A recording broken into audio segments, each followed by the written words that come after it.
Welcome back, brothers and sisters, to Genesis. We're finishing off the last part of Noah today. So last time we went through the beginning of this part about Noah and the flood. And so basically Yahusha chose Noah because he was obedient and had the right clean behavior compared to all the wickedness that was going on back then, before the flood. And then he got chosen to make the ark, and all the animals and his family went with him. We got up to about where Yahusha Yahusha shut the door. So we'll continue on from there. Luke, you want to start reading? And in the 600th year of Noah's life, the foundations of the earth cracked open, releasing every mighty fountain of water from the deep. As the hard canopy of water surrounding the atmosphere of the earth collapsed, sending a mighty deluge for 40 days and nights as Yahuah had promised. So remember back then they had there was a big canopy, canopy, like a big bubble kind of thing of water around the earth, and that was helping the earth, and that made it healthier and safer. But now it's collapsed the whole thing, and that's how also the flood happened. And there's some photos. See there's the canopy around the earth.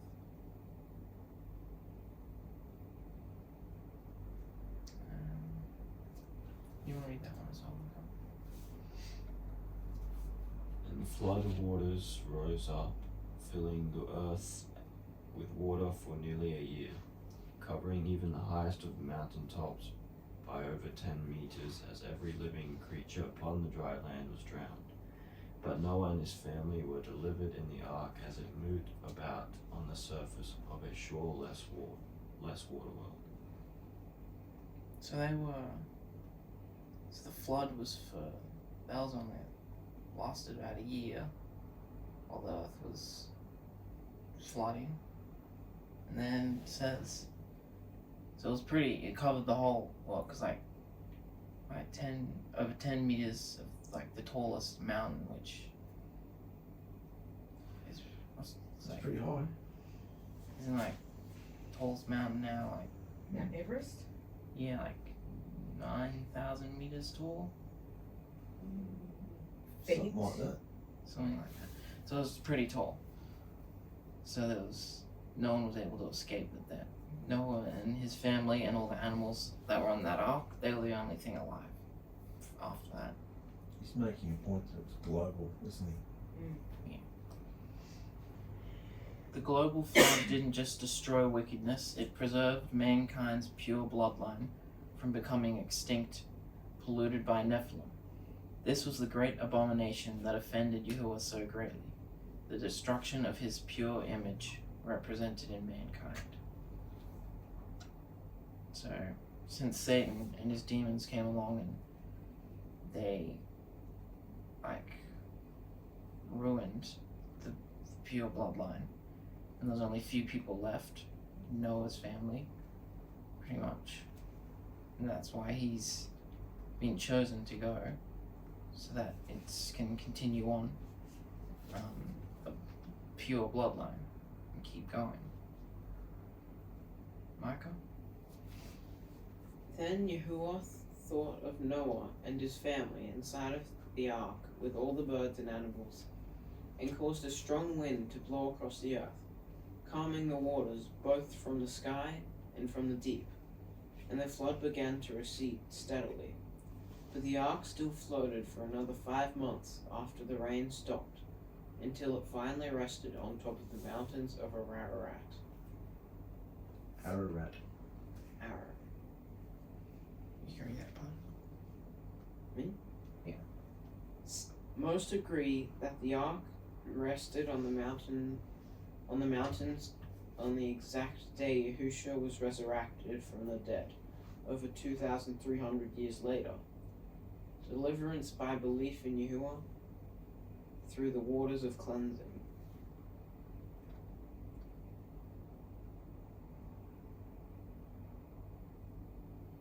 Finish that. 3 months later, the tops of the mountains became visible again, and after another 40 days, Noah finally opened the window of his great vessel and sent out a raven.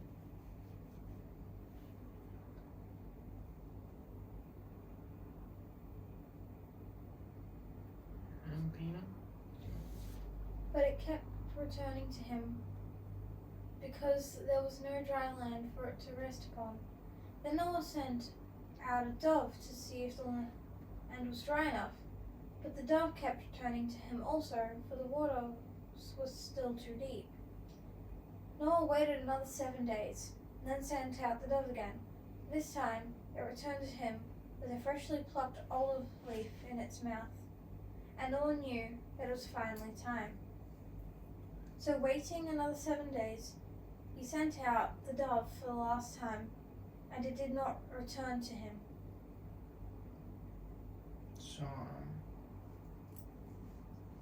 well, that means that since the dove didn't return, it must have gone and settled on land. That way, that's how they know that it was time they could get off. Keep reading that part. So after a year of boat life, the waters from the great global flood had gone from the earth, and the world was fresh and restored. So Noah removed the coverings from the ark and saw that the surface of the ground was dry. Robert? And Yahuah spoke to Noah, saying, "It is time to take your family and all the animals and birds and come back into the world, allowing the earth to reproduce and populate once more." And Noah, his wife, sons, and sons' wives left the ark and began to start life anew upon the world washed clean. The wisdom of belief and righteous obedience, Noah had a very special relationship with his Creator. So Noah made a small platform out of stones, altar, and sacrificed one of every clean beast and bird. He burnt them as an offering of gratefulness to his deliverer Yahuah, who had delivered he and his family from a worldwide destruction. So, because of Noah, because of his belief and his behavior and obedience, how he did everything that he was taught and was told to do by Yahusha. So that's why he was saved from the flood, and he was able to, he was saved from. Isn't it interesting how it's all coming through each thing that we're studying? It's all coming through about belief. Yeah?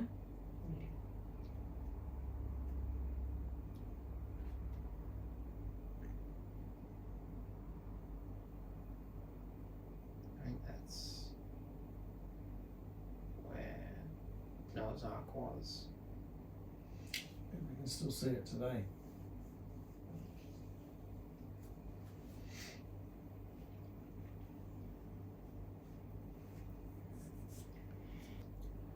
And Yahuah saw the blood from the offering and the sweet soothing fragrance of Noah's ascending near offering touched his heart, and he said, "Even though every imagination of mankind's heart is evil from the moment he is conceived, I won't curse the ground or destroy all the animals ever again.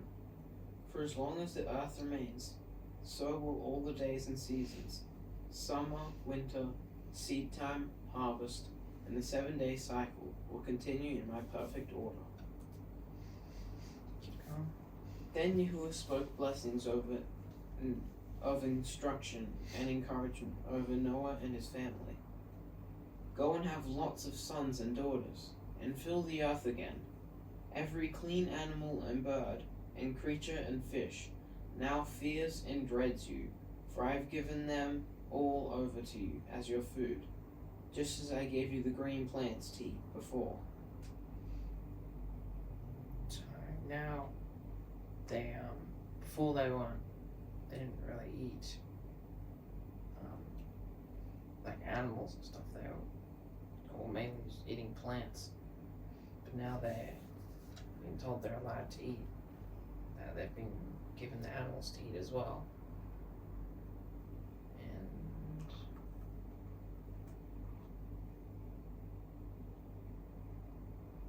Luca, you know? Just don't eat any of their flesh raw with the blood, their life still in them, for eating that is unclean. All life is indeed very important, but none so valuable as the blood of mankind, for in my image you were created. So if anyone murders another, I demand that person's life in exchange.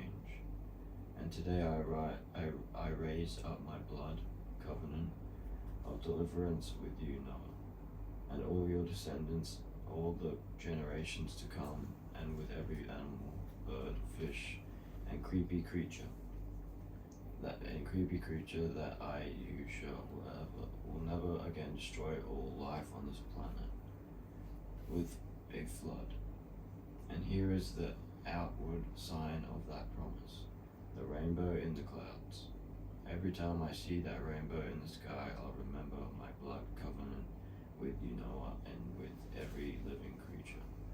For your behavior has made you the mediator of this covenant between me and you. So he's given them a sign now that he's not gonna destroy the world again with a flood, that is. And it's saying that they have to eat, so pretty much they have to eat the flesh of the animals cooked and not with the blood. They're not allowed to eat the blood because it's unclean, because it's the life is in the blood. So,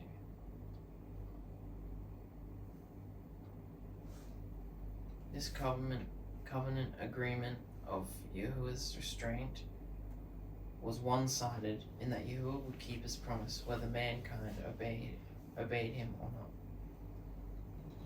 So it was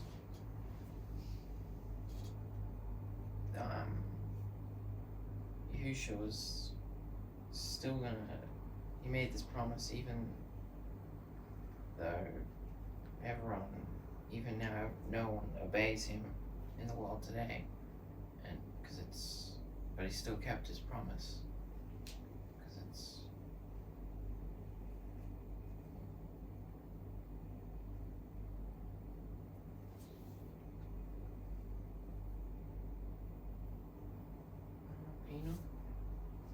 Blood.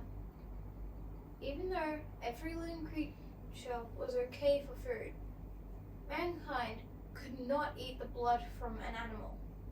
The reason? The blood is where the life is. Blood was only to be used for sacrifice, never for human consumption.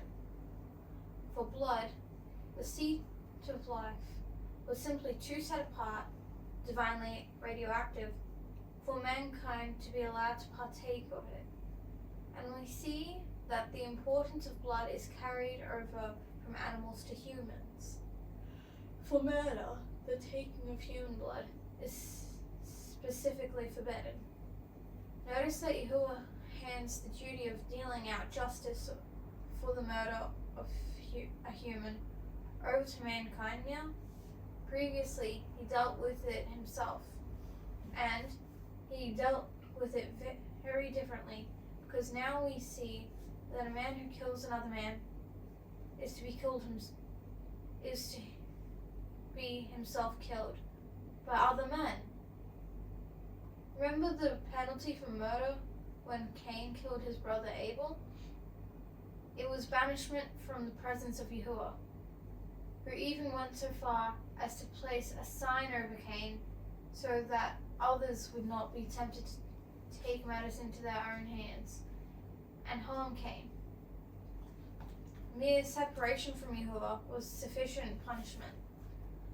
But now, justice was to be served. So that's all for the rest of that chapter. So it had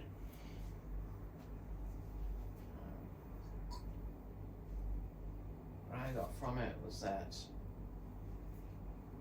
you have to, like, if you want to be with Yahushua when he comes back and destroys the world again, you have to get rid of all the evil behavior so that you can be pure, just like Noah was and his family, so they got to live. So that's what we have to do as well if we want to be with Yahushua when he comes back. Do you guys get anything?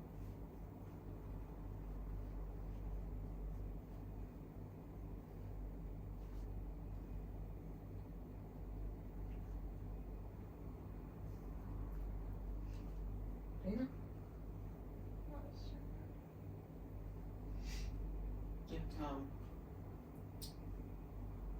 It all happened the way Yahuah wanted it. Like, everything that happened,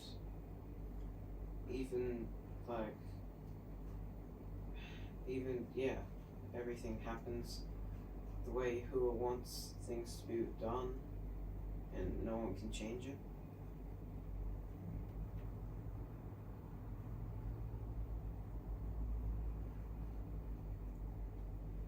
Coming of Yahushua is going to be like the days of Noah. So Yahushua is showing us what it was like during the days of Noah. Pillage and murder and rape and Nephilim and beasts, total depravity on the earth for nearly 2,000 years.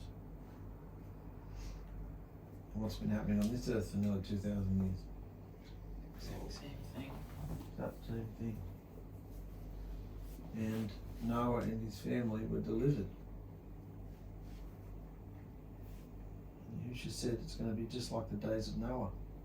People eating and drinking and marrying and giving in marriage, not realizing that it'll just come upon them. Yeah?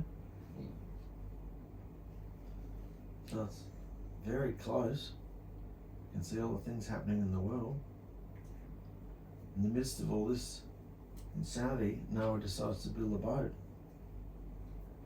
How mocked and ridiculed would he have been?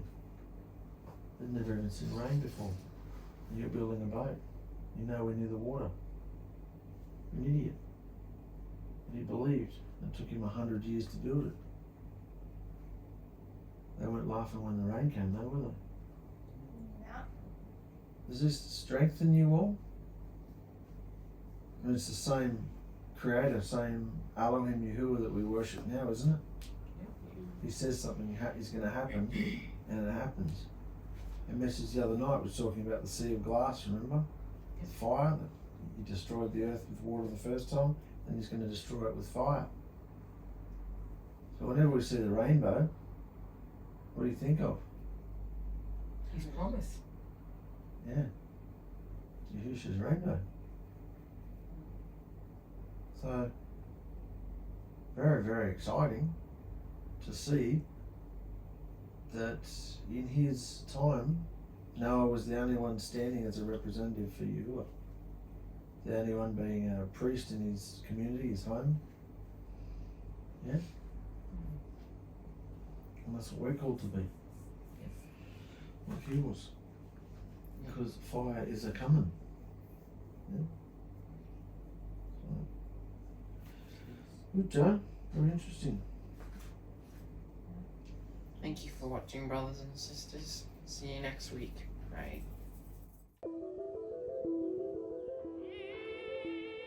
In the very beginning, Yahuah our Elohim created everything. The dimensions, the universe, the earth, all things seen and unseen. And Yahuah saw that the earth had become an unshaped emptiness of doom and gloom. So he hovered over its surface like a gentle breeze and said, Light. And the vibration and frequency of his living word cut through the darkness of the planet, filling it with the radiance of his goodness and esteem.